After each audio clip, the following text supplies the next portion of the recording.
Hello everyone, my name is Veritas and welcome back to Destiny 2. Now today is Friday, Xur Day. That means that Xur, an exotic merchant, is hiding somewhere in Destiny 2. This week he happens to be on Io, on Giant Scar. Head to Io, head to Giant Scar, and you will arrive here. Head to the cave system inside the Giant Scar area with the big drill.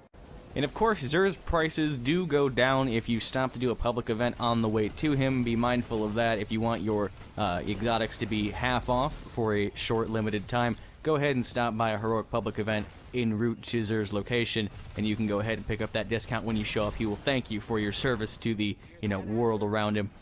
None of that's true, of course. None of that is true. Don't listen to me when I say things like that. Anyway, so now that we're done with the public event, always do a public event before we're going to Xur. Let's talk to Xur. So Xur is in this weird little cave here, hiding in the back, away from all the enemies. He probably shot at the public event outside and then, got credit for it because he's that kind of person. Anyway, let's see what he's got. We have the Risk Runner exotic submachine gun, the Mechaneer's Trick Sleeves for the Hunter, the Hollow Fire Heart for the Titan, and the transversive steps for the Warlock. So the Risk Runner is a pretty interesting arc submachine gun. This has arc conductor. When taking arc damage, this weapon becomes more powerful and resists incoming arc damage. Kills extend the time this overcharged state is active. It also has superconductor. When arc conductor is active, shots fired have a chance to become chain lightning and return ammunition. So once you take arc damage from any source, including your own grenades, you basically have infinite ammo for about 5 seconds, and any kills within that 5 seconds extend the duration. It's pretty interesting, pretty fun. Most enemy types have arc in their arsenal, like Cabal now have arc damage, most Fallen shoot arc damage, etc. So not too hard to get this perk to activate. As well, if you're using a arc subclass, you can just throw a grenade at your feet and get the arc damage that way, and then activate arc conductor and superconductor there. Pretty good submachine gun. If you don't have one yet, pick one up. I really recommend trying it out. It's pretty fun. But yeah, it's a good submachine gun. That's essentially all I can say for it. Pretty fun. So grab it if you don't have it. Otherwise, you can pass it up if you don't want to add it to your collection. Moving into the Hunter exotic this week, we have Mechaneer's Trick Sleeves, a relatively useless exotic. What this does, spring-loaded mounting, increased sidearm ready, and reload speed. Basically useless. Sidearms in general reload fairly quickly and ready fairly quickly, so having something like this be an exotic is kind of a useless item. But Mechaneer's Trick Sleeves do increase sidearm ready and reload speed. The ready and reload speed increase is noticeable, but the sidearms themselves usually reload and ready fairly quickly on their own, so making this an exotic perk is kind of pointless. Otherwise, pick them up if you don't have them, if you want your collection to expand. I can see these only really being useful in the Crucible, where sidearms are pretty helpful. Otherwise, you might as well pass on this one. Not a great exotic. Ask the internet, they say it is the worst exotic.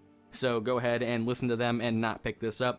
Acceleration mod on these, increasing armor mobility to move faster, so pretty helpful. I see this being a Crucible pair of gauntlets, but that being said, there are much better alternatives to this on the Hunter. Other exotics that do much better things, much more useful for really every part of the game aside from these. So moving into the Titan exotic this week, we have Hollow Fire Heart. This is a Sunbreaker subclass only chest piece. I mean, you can wear it on Striker and Sentinel, but they're not going to gain anything from it. The Sunfire Furnace intrinsic perk on these greatly improves the recharge rate of your solar abilities while Hammer of Soul is charged. This essentially means you're trading up using your super for having your abilities come back very quickly. So it's pretty useful. It's much like Simmering Flame was in Destiny 1 for the Sunbreaker subclass. It felt like it was doubling my recharge rate for some of my abilities here. This also comes with Solar Impact to greatly increase your solar melee recharge. So pretty useful for the Sunbreaker subclass. This chest piece is a general decent choice for the Sunbreaker subclass. There are exotics that are more useful for other situations, like the Actium War Rig is pretty useful if you're using a lot of auto rifles, etc. So pick this up if you don't have one yet. If you are always a Sunbreaker and want your abilities to come back faster, go ahead. Like I said, there are other alternatives, but everything has an alternative, so have fun with that if you do not have one yet. And finally, let's move into the transversive steps. The Warlock exotic this week. Strange Protractor is the exotic perk on these.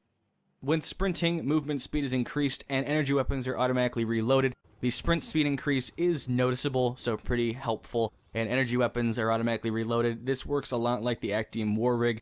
where as you're sprinting, you will periodically gain ammunition for your energy weapon while it's, in your hand. It's useful for the Crucible, actually, because, Uriel's Gift and some sidearms are pretty strong in the Crucible, and this being something you want to run around and run and gun with, it's pretty nice. Increased sprint speed, automatically reloading energy weapons, pretty nice there. This also has a hidden perk of knee pads, so very useful for Crucible and Trials of the 9. It's a hidden perk, doesn't mention it here, but it does actually have it, so if you're running around with these, I recommend running around with them in the Crucible, since they do help in every way. There are other alternatives for these in PvE. In my opinion, there are better Warlock exotics for PvE, but these might be my new Crucible boots, so food for thought on that if you want to run around with these. Pretty helpful. The perk has been changed significantly since Destiny 1, but it's more of a Crucible exotic now than anything, so pretty useful. Go ahead and pick these up if you don't have one or you want to add them to your collection. The mod on these is self-repairing, so you recover health faster, since the increase to armor recovery is with that mod. Pretty useful. Anyway, that's going to be pretty much it for me. He has Risk Runner, Mechaneer's Trick Sleeves, Hollow Fire Heart, and Transversive Steps. Recommendations: Risk Runner is a very fun and useful arc submachine gun. I recommend picking this up if you don't have one yet.